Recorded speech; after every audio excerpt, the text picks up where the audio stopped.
Pascal, bonjour. Tu viens d'être nommé au Conseil économique et social. Bien, Conseil économique, social et environnemental.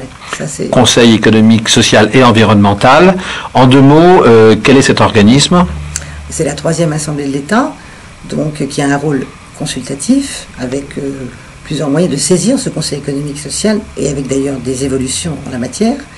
Donc là, 2 sièges pour les chasseurs, un donc qui a été donc pour le nouveau président de la fédération. Il y a déjà eu une interview d'ailleurs de Bernard Baudin qui en avait parlé.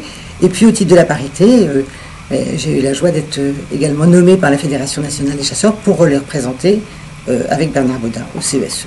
Alors quel type de mission, comment ça fonctionne? Alors tout ça? en fait, nous deux sommes rattachés au groupe des personnalités qualifiées, c'est-à-dire qu'on n'a pas fait partie des personnalités qualifiées nommées par M. Sarkozy, mais on est rattaché à ce groupe.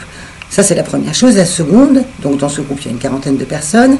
La deuxième chose, c'est qu'on est rattaché à une section. C'est-à-dire qu'on a demandé à être rattaché à une section, M. Baudin à l'environnement et moi-même à l'agriculture, parce que j'ai estimé que c'est très important d'avoir aussi un contact avec les agriculteurs. On sait très bien quelle est l'importance du rôle des agriculteurs et du rôle des chasseurs. Alors, la chasse est un sujet qui préoccupe nos gouvernements actuellement? Pour l'instant, on n'en entend pas parler. Je crois pas que ça va être la première mission.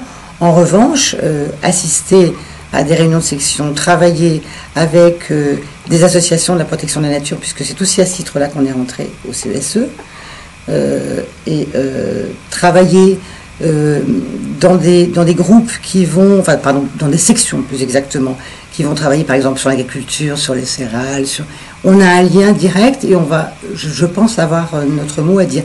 Pour l'instant, il n'y a pas de sujet de chasse qui sont abordés. Alors le fait qu'il y ait 2 chasseurs, c'est quand même une avancée significative. Bien sûr, tout à fait. Alors certains disent que c'est pas assez, mais c'est déjà un bon début. Et alors pour me rendre compte, de l'autre côté, du côté, je dirais plutôt des mouvements écologistes, des ONG... Là, ils ont obtenu 14 postes. 14. Donc est-ce que c'est 14 contre les chasseurs ou... Je ne suis pas persuadée que ce soit ça. Puis il ne faut pas oublier qu'au CESE, on est là pour discuter, je crois, dans un endroit extrêmement calme, sans agressivité.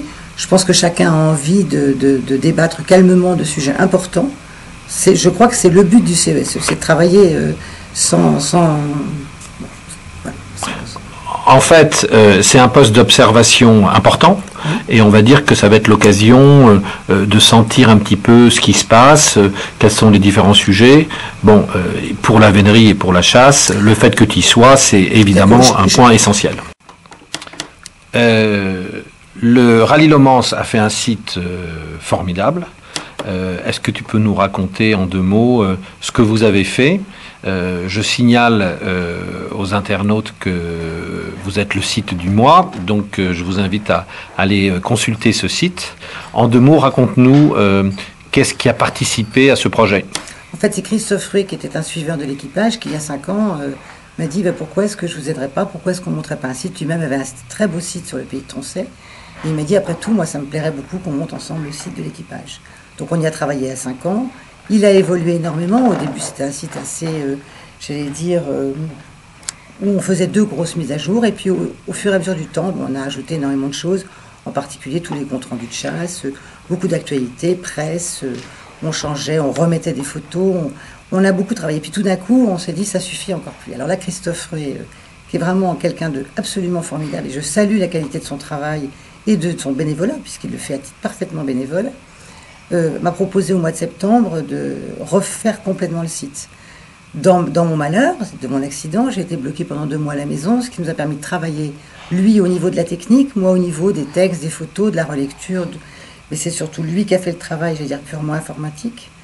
Il a fait, je crois, un site qui est une bonne vitrine